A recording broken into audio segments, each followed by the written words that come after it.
Alexander Zverev was forced to withdraw from his match against Rafael Nadal after this bad-looking ankle injury, and in this video, we're going to talk about what exactly happened. Welcome back, everybody. I'm Dr. Brian Sutterer, and this is your #1 source for learning about the unique medical side of the world of sports. Now, we're going to talk about what happened here with Zverev's ankle, and you can see basically what this looks like is a standard inversion or lateral ankle sprain. Of course, most people think of ankle sprains as either high or low ankle sprains, and this is the traditional low ankle sprain mechanism. Here Zverev is going out to get this forehand. You can see how what happens is his right toe barely makes contact with the clay and he's unable to pick his foot up enough to control that lateral movement out to the side. And so subsequently his foot goes into this inversion position. You can see here the outside of his ankle coming down towards the clay. That position is going to be inversion. In this neutral position before his foot rolls, those ankle ligaments are somewhat taut, but as the ankle goes into this extreme position, those ligaments which connect bones to bones basically get stretched. And when they get stretched beyond what they're able to tolerate, that's when we see an injury known as an ankle sprain. Looking at our biodigital anatomy tool here, I've highlighted the key ligaments that we're talking about with an inversion ankle sprain.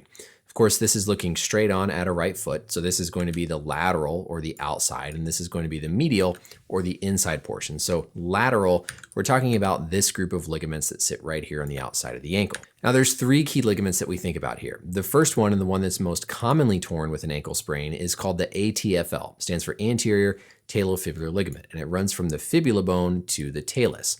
As we work our way around is when they become increasingly injured with more severe types of sprains. So at the bottom is going to be the CFL or calcaneal fibular, and then in the back, the posterior talofibular ligament. So these three ligaments are what make up the lateral ankle sprain types of injuries.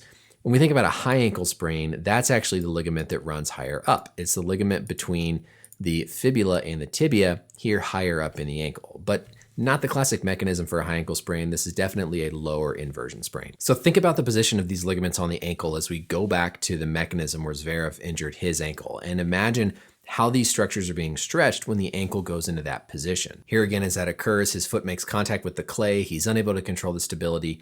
The ankle rolls into that extreme amount of inversion. And so all those structures, those ligaments on the outside of his ankle are going to be stretched. And the amount to which they're stretched ultimately determines the severity of these types of injuries. Another little interesting point about the mechanism here, you can see how Zverev's right foot is the toes pointed downward. Basically, that means the foot is in a little bit of plantar flexion with the toes pointed down. When the ankle is plantar flexed, pointed down, and then goes into inversion, that makes it even more likely to injure that ATFL ligament that's most commonly torn, as opposed to if the toes were pointed upwards in dorsiflexion when you go into that inversion position, that's going to be more likely to injure the CFL ligament. So everything here about this position, plantar flexion, foot makes contact, goes into severe amount of ankle inversion, fits with a traditional low ankle sprain, likely involving that ATFL ligament. When we talk about severity and grading of these injuries, we grade them 1 through 3. Grade 3 being the most severe, grade 1 being more mild. And if we think of this tissue as that ligament, a grade 1 injury is going to be basically some small little tears, kind of at a microscopic level,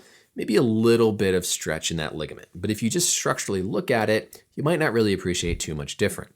A grade 2 is going to occur when there now has been partial tearing of that ligament. So we can clearly see that defect, but part of it is still intact. As opposed to then a grade 3 is going to be a full rupture where those two ends are not together. Even if there is a full grade 3 injury, we often don't need to do surgery for these. Treatment consists of rehabilitation, and you only have to think about surgery if there's something else like a cartilage injury to the joint, a severe fracture, or pain and symptoms just don't improve despite conservative care. Remember, with our anatomy, beyond just these ligaments, there's cartilage in the ankle, there's bones, there's other soft tissues, there's tendons that come around the outside of the ankle, other things that can be injured in addition to those traditional ligaments. And that's ultimately what determines a lot of the severity, is the presence of those other injuries, which so far we just really don't know with Zverev. I'll say too here that the pain doesn't always correlate with how bad the injury is. Obviously, we heard how much agony Zverev was in on the court, but someone who's had a first-time ankle sprain, you might go out there and it could sound as painful as if they've truly broken their leg. And then within a few minutes, things kind of calm down, their pain is better. So we can't use their initial pain as a true surrogate for how bad the injury is ultimately going to be. Nevertheless, that's it for this video. I hope it was educational to take a look at the mechanism and talk a little bit about the relevant anatomy. Let me know as always any questions or comments down below. And until next time, we'll see you later. Bye.